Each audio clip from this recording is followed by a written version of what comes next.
திரு பொங்கலூர் மணிகண்டன், கட்சி ஒற்றை தலைமையா அதிமுக தொண்டர்கள் மக்களே ஏத்துக்கிட்டாங்க அப்படிங்கிறதா நீங்க வைக்கக்கூடிய தொடர் வாதம், ஒரு வலிமையான வாதமா சொல்லிக்கிட்டே இருப்பீங்க. இன்னமும் தலைக்கு மேல கத்தி தொங்கிக்கிட்டே இருக்குதா? இது ஒரு பின்னடைவா தான் பார்க்கணுமா எடப்பாடி பழனிசாமிக்கு? தலையத்துக்கு மேல வந்து கத்தியை காணும்ல. பிரியன் சார் தான் போயிட்டு கத்தியெல்லாம் காணும். அதாவது அவங்க நோக்கத்துல சொல்றாங்க அவ்வளவு கத்தி தொங்குது. இது சாதாரண விஷயம் நடைமுறை. அரசியல் கட்சி நடத்துவர்கள், ஒரு பெரிய இயக்கத்தை செயல்படுத்துகின்றவர்கள் இது போன்று அஞ்சு எல்லாம் இயக்கத்தை நடத்த முடியாது. இப்ப நீங்க சூரியமூர்த்தி பற்றி நாம பேசுறோம். அவர் இந்த கட்சியில உறுப்பினராகவே இல்லை. ஓபிஎஸ் சிபிஎஸ் இருவரும் சேர்ந்து நீக்கப்பட்டவர் அவர். அப்போ இந்த ஓபிஎஸ் இணைந்து கொண்டு அந்த வழக்கில் அவர் இணைந்து கொண்டான்னு சொன்னா அவர் நீக்கியதே தவறாப்போ அதெல்லாம் வரலீங்களா? இப்போ தேர்தல் ஆணையத்துக்கு முதலில் அதிகாரம் உண்டா இல்லையா? அதுதான் முதல் காரணம். இதுதான் அதிமுக தரப்புல கேட்கப்பட்டது. அதைத்தான் நீதிமன்றம் சொல்லுது. தள்ளுபடி செய்யப்படலைங்க. இந்த வழக்கு தள்ளுபடி செய்யப்படவே இல்லை. அதிமுக தரப்பில் வைக்கப்பட்ட கோரிக்கை ஏற்கப்பட்டிருக்கிறது.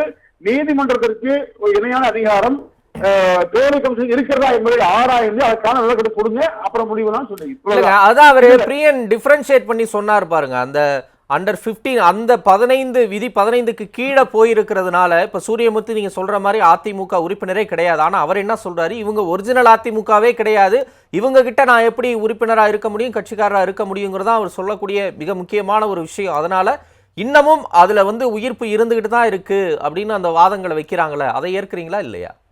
சார், நீங்க சூரியமூர்த்தி அதிமுக உறுப்பினரா இருந்திருக்கலாம்.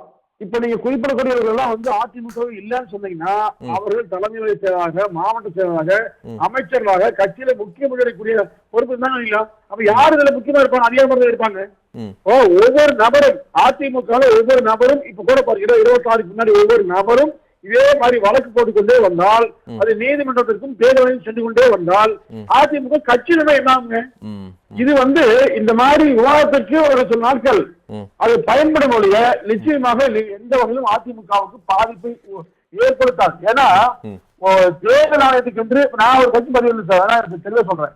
அந்த கட்சியில் சொல்ல 2 விஷயம் தான்.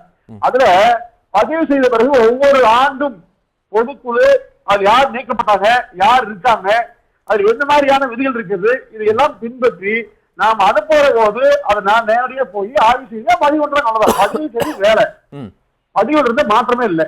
அதுல வந்து நீக்கப்பட்டது என்ன காரணத்தால், அதாவது 100 பேர் 110 பொது உறுப்பினர் 110 பேர்ல பெரும்பான்மையும் இருந்து கொண்டு மீது யாரை வேணும் நீக்கலாம். அது விதி.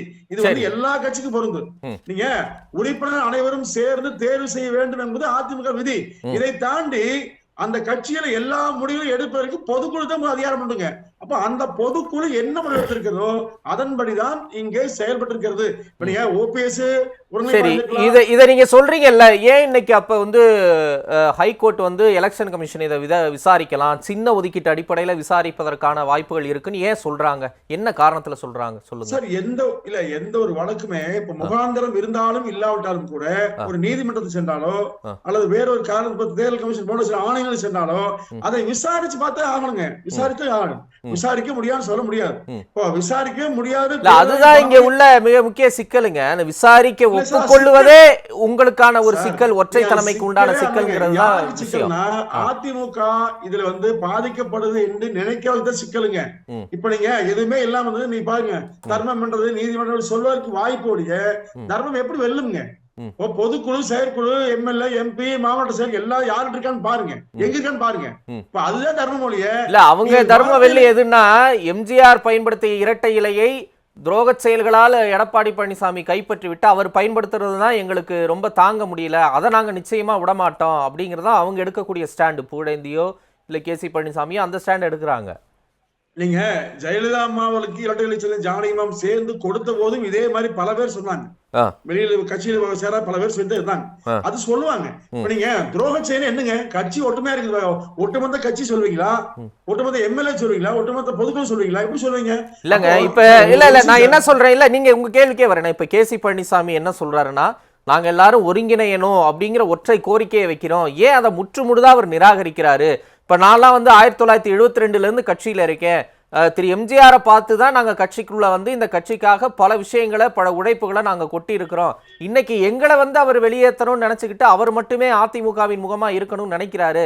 சில முக்கிய அமைச்சர்கள் போய் எல்லாரும் வந்து ஒருங்கிணையணும் அப்படின்னு சொன்னா நீங்க வேணா போய் சசிகலா கூட போய் இணைஞ்சு ஒரு கட்சியை நடத்துங்க, என்கிட்ட இருக்காதீங்க அப்படின்லாம் அவர் பேசுறாரு.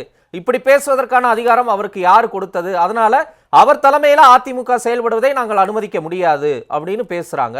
இதுக்கு என்ன பதில் சொல்றீங்க சார்? நீங்க சொல்லுங்க. இப்போ 72 வருடத்திலிருந்து கட்சி இருந்தவர் தான் முழு உரிமைன்னு சொன்னா 82 கட்சிகள் இருந்து ஜெயலலிதா அவருக்கு அதிகாரம் வந்ததுங்க.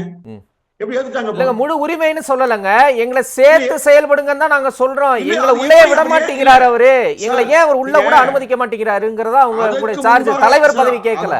இல்ல புரிஞ்சுங்க. அதற்கு முன்பாகவே ஆரம்ப வீரப்பன் எம்ஜிஆர் மன்றத்தில் இருக்காரு. அவரை வந்து கட்சி தலைமையை ஏற்காம அவர் அம்மா ஏன் நீக்கினாங்க? அப்போ நாவலர் நெடுஞ்செழியன் எங்க இருந்தாரு? அவரே அம்மா நீக்கினாங்க. அப்போ திருநாக்கரசு ஏன் நீக்கினாங்க அம்மா? அப்போ அப்ப 72க்கு சார் அது வரல. 72 வந்தீங்களா 80 வந்தீங்களா அல்ல. கட்சி ஒட்டுமொத்த பொதுக்குழு யாரை ஆதரிக்கிறது, கட்சி உறுப்பினர்கள் ஆதரவு பண்ணாங்க, அதுதான் முக்கியம்.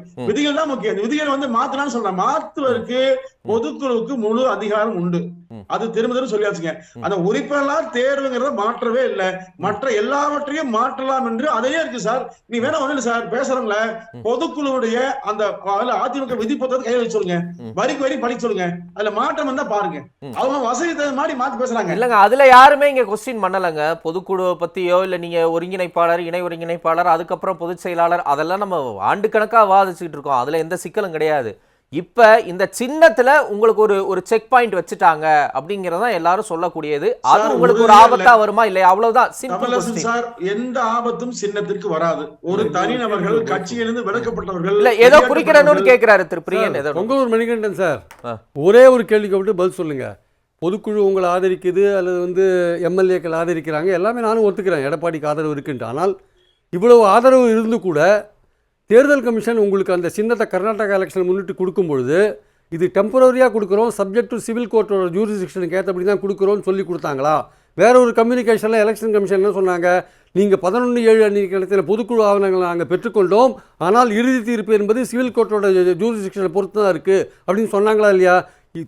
சிம்பிளும் தற்காலிகமாக கொடுத்துருக்காங்க, உங்கள் பொதுக்குழு விஷயங்களையும் தற்காலிகம் தான் ஏற்றுட்டு இருக்காங்க. அப்போ உங்களுக்கு மெஜாரிட்டி இருக்குன்றதை ஏன் அவங்க ஒத்துக்கல தேர்தல் கமிஷன்? சார் தற்காலிகம் சொல்லி கேள்வி கேட்டதான் நினைச்சுக்காங்க. தற்காலிகம் சொல்லவே இல்லை. என்ன சொன்னாங்களா? தெளிவா படிச்சு நீங்க அந்த லெட்டர் எடுங்க, நீங்க லெட்டர் எடுத்து படிச்சு பாருங்க. நீங்க லெட்டர் எடுத்து படிச்சு பாருங்க.